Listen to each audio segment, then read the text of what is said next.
Magandang araw mga kaibigan.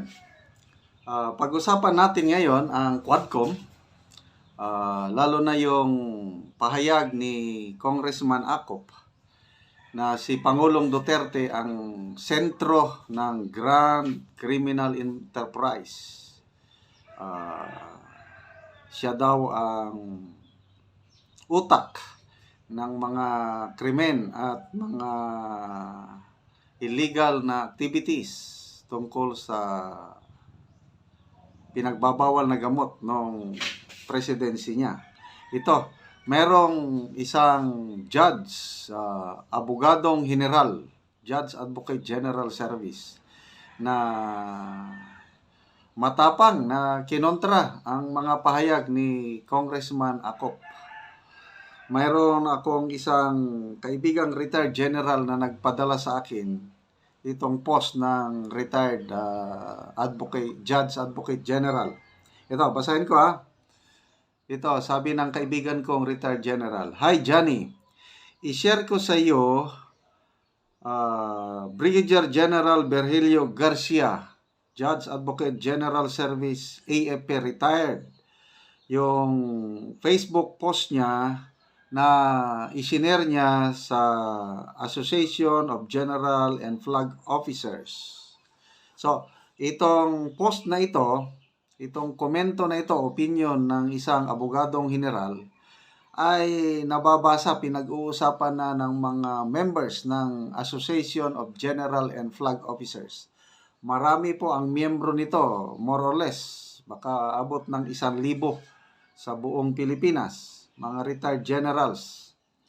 Okay, so ito yung post ni Brigadier General Garcia. According to Congressman Acop, the Quadcom hearings uncovered Duterte's link to Grand Criminal Enterprise. I quote a portion of his report. Ito yung pahayag ni Congressman Acop. Let us not forget that countless lives were lost in the war on drugs, 30,000 according to data. We have heard from the families of the victims of this campaign, many of whom, according to former President Rodrigo Duterte, were considered collateral. With all due respect to you, Congressman Acop. First, so, merong 8 points of contention si General Garcia. Talagang abogado, punto by punto. First, sabi niya, mambabatas ka pero maliwanag na wala kang alam sa batas. Your actions illustrate. Ako, napakabigat na statement ito. By the way, nakasama ko ng halos 2 taon itong si General Virgilio Garcia noong 2014 to 2015. Nung na-assign ako sa Camp Aguinaldo, matalinong general ito at matino. May ibubuga. So, ulitin ko, yung first point niya, mambabatas ka pero maliwanag na wala kang alam sa batas. Your actions illustrate. Second, sabi niya, you say 30,000 lives were lost during the war on drugs. You say according to data. Let me ask you, Honorable Sir, which data are you referring to? Are these verified data? Ang dami naman yung 30,000. Ang alam ko, ang data sa PNP is 6 to 7,000 lang ang alleged na mga biktima ng war on drugs.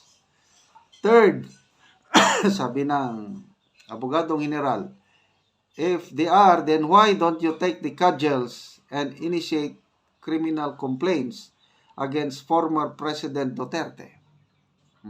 So, challenge na ito. Bakit hindi nyo kasuhan? Sabi naman ni PRRD, file a case. Kung mabulok ako sa kulungan, so be it. Hindi ako takot. I take full legal and moral responsibility on what happened during the war on drugs. Very clear. bakit hanggang ngayon wala mang naisasampang kaso? Okay, fourth, sabi niya, have you ever heard of the words due process in our democratic institution?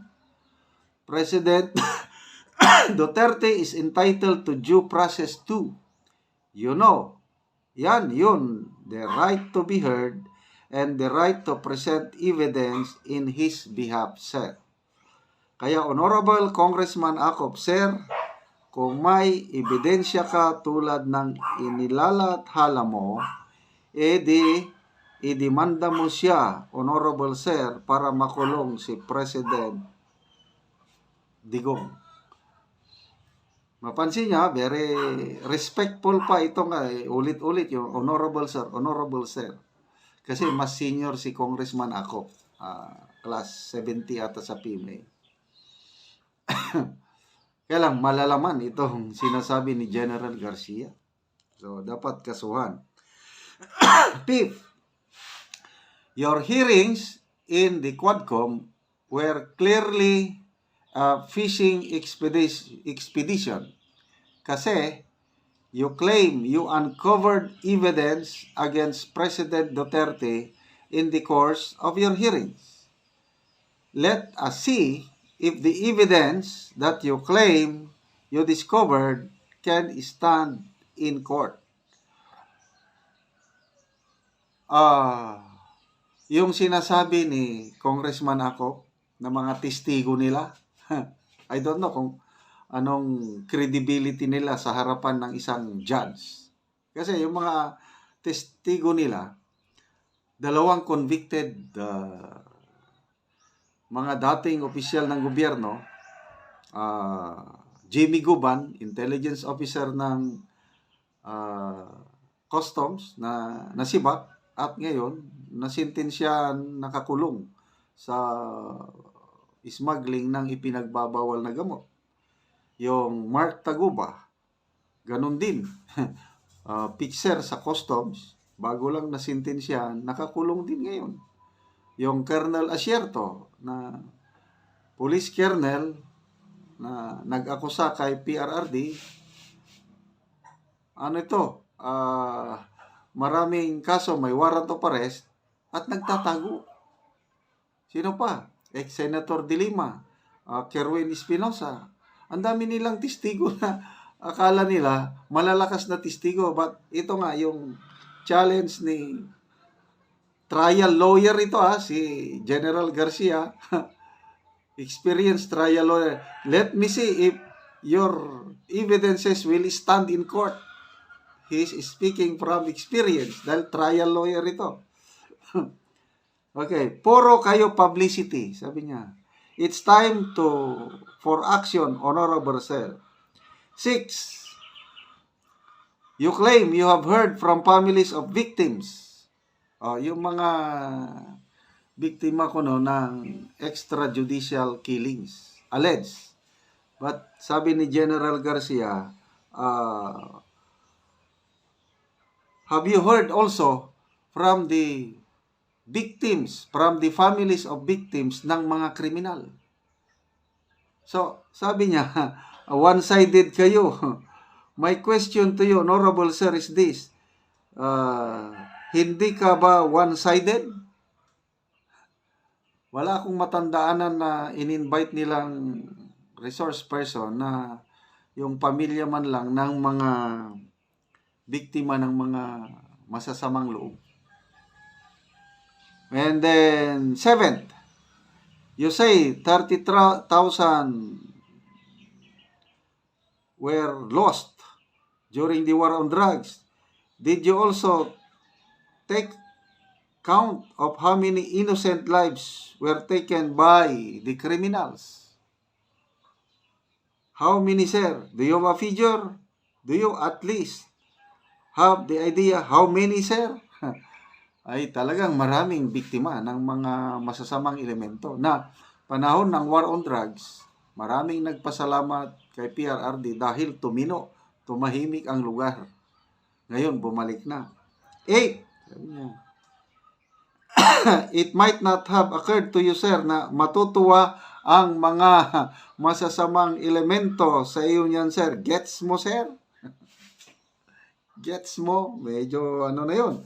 May pagka-sarcastic na yun. And lastly, Honorable Sir, your Quadcom hearings were all held with grave abuse of discretion, and the exercise of your contempt power were without and or in excess of jurisdiction.